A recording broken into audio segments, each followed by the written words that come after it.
El retrovisor, con Santiago Martínez. Pues sí, allá vamos con el retrovisor. Vamos a ver si el sector automovilístico está un poquito más tranquilo que como tenemos la actualidad últimamente. La pasada semana empezamos a analizar los cambios en el mercado automovilístico español y hoy queremos retomar ese análisis. Santiago Martínez, muy buenas. Hola, ¿qué tal? Muy buenas. Bueno, pues lo que hablábamos, nos quedamos en el año 80, ¿verdad?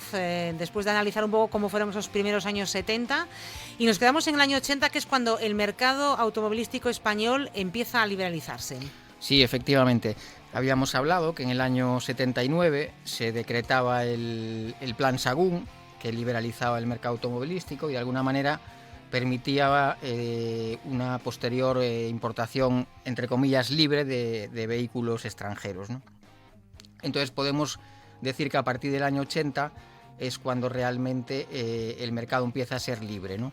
Habíamos comentado que a finales de la década de los 70 en España hasta ese momento había 4 fabricantes que eran, por recordarlo, SEAT, Fasa Renault, Talbot, que había sido en su día lo que había fundado Barreiros, Citroën, que fabrica y fabricaba en Vigo incluso también modelos de Peugeot, y finalmente Ford, que era el último fabricante en llegar y fabricaba exclusivamente en esa época el Ford Fiesta, ¿no? Entonces nos situamos en el año 80 con esos 5 fabricantes y con un mercado que tímidamente se va abriendo a los coches que van llegando de fuera. Para que os hagáis una idea, en el año 80 el parque de turismos es de 7,5 millones. Más o menos es unas 3 veces y media menos de lo que hay a día de hoy, que son 25 millones, ¿no? O sea, en 40 años pues se ha multiplicado por 3 veces y pico, ¿no?, el parque de turismos en este caso. En el año 80 además se da un hecho significativo, y es que por primera vez se supera el 1.000.000 de turismos fabricados en España. A partir de ese momento España se convierte, y lo es hoy, en un referente mundial a nivel de producción. De hecho, he mirado cifras del año pasado, estamos en 1.800.000, o sea que realmente, como digo, desde el año 80... Y eso que el año 22 no fue de los mejores años, ¿no? Claro. Exacto, es que hubo años que se superaron claramente los 2 millones, ¿no? A finales de los 90, principios de siglo sobre todo, España llegó a ser incluso el 6º país productor de coches del mundo, antes del fenómeno de China y todos estos países emergentes, ¿no? En el año 80 también se da otra cifra curiosa, y es que se han fabricado en España 10 millones de coches. Puede parecer una cifra más o menos simbólica o simplemente una cifra que no nos llama mucho la atención, pero es que resulta que en el año 90 ya son 20. Entonces quiere decirse que en esa década, en la década de los 80 que estamos viendo, ¿sí?, se fabrican 10 millones de coches, o sea que es muchísimo, es una cantidad enorme, ¿no? El mercado tímidamente no, porque tengo datos del año 80 respecto al 79, se multiplican ya por 3 los coches importados, ¿no? Como decimos, el mercado se abre tímidamente y en el año 80 ya el 10% de los coches son de procedencia extranjera, ¿no? Con lo cual ya el mercado se va pareciendo algo a lo que tenemos a día de hoy, ¿no? En día. Tenemos ya, por lo tanto, un mercado liberalizado. España fabrica muchos más coches, vende, por lo tanto, también. Y vende mucho, exporta mucho. Vende sí. también muchos coches. ¿Cuál era por aquel entonces el más vendido? Pues mira, el año 80 nos vuelve a sorprender porque por primera vez desde el año 53 SEAT no es la marca que más coches matricula en España. En el año 80 le da el relevo Fasa Renault y se da la casualidad de que además el R5 es el coche más vendido ese año y lo será también en el 81 y en el 82. Entonces es un dato bastante importante, es decir, que SEAT durante casi 30 años pierde por primera vez el liderato a nivel de ventas. Acabas de citar el año 82 y nos vamos a quedar en ese año 82 porque es un año clave, ¿verdad?, para todo, esta evolución que estamos comentando. ¿Por qué motivo? Pues mira, es un año clave porque en él se producen 4 acontecimientos, coincide además ese año un poco el germen de una serie de cosas que son decisivas para entender un poco lo que es la automoción a día de hoy.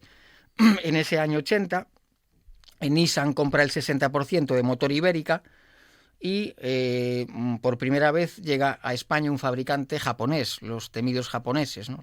Aquellos fabricantes que fabricaban tan barato que en principio se limitaban a copiar y después invadieron Estados Unidos y el resto de Europa. Bueno, pues en el año 82 Nissan llega a España y en el año 83 empieza a fabricar ya los famosos Nissan Patrol. Eso, bueno, a comienzos de año. En el verano, General Motors, que es el primer fabricante mundial, empieza a fabricar el Opel Corsa en Zaragoza. También un hecho importante, porque hay que tener en cuenta, como digo, que General Motors por aquel entonces era el mayor fabricante mundial de coches.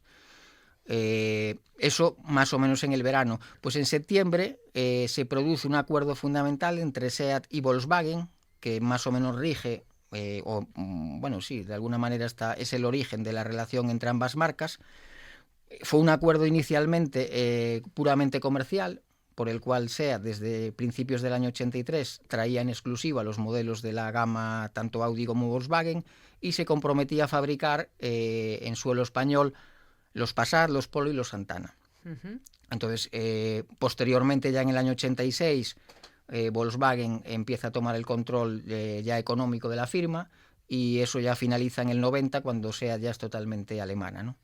Y por último, pues mira, Suzuki, otra marca japonesa, firma también un acuerdo con Santana, que era la empresa que fabricaba desde finales de los 50 los Land Rover, un acuerdo para fabricar un todoterreno pequeño, bueno, un poco un coche, digamos, bueno, visionario, podríamos decir, en el sentido que era un coche, un todoterreno pequeñito que, bueno, que también se adaptaba al uso urbano, ¿no? Como puede ser ahora el fenómeno tan de moda SUV. Pues eso desembocó que en el año 85 se presentasen los primeros Suzuki Santana. Entonces, digamos que en este año 82 prácticamente coincide que están reflejadas un poco todas las marcas que llegaron y que siguen estando, ¿no? Es decir, llega por una parte Nissan, llega General Motors, o empieza a fabricar más bien, se firma el acuerdo entre SEAT y Volkswagen y llega Suzuki. Porque a partir de ahí prácticamente ya no hay novedades o fabricantes que vinieran a... Sí, llegamos a los 90 y podremos decir que, bueno, con los cambios que ha sufrido lógicamente el sector automovilístico, pero es más o menos que el mercado como lo conocemos, sí, exacto, ahora, ¿no? Claro. Lo que podríamos decir es que, por ejemplo, en el 86 ya sí que llegan los japoneses procedentes de fuera, no los fabricados aquí. Y, por ejemplo, por dar un dato de uno de los mayores fabricantes que vende más coches en la actualidad, en el año 92, hace prácticamente 30 años, llega Hyundai, llegan los coreanos, ¿no? Que también eran muy temidos, porque de nuevo volvían a ofrecer coches, digamos, baratos, con una calidad aceptable, y eso es un poco, ya sienta las bases de lo que es el mercado, que, como decía el otro día, en el año 93, por primera vez en la historia reciente, desde la posguerra, pues los coches de procedencia extranjera superan a los fabricados aquí. Pues Santiago, como siempre, interesantísimo. La semana que viene seguimos hablando de coches. Gracias. Venga, un placer, gracias.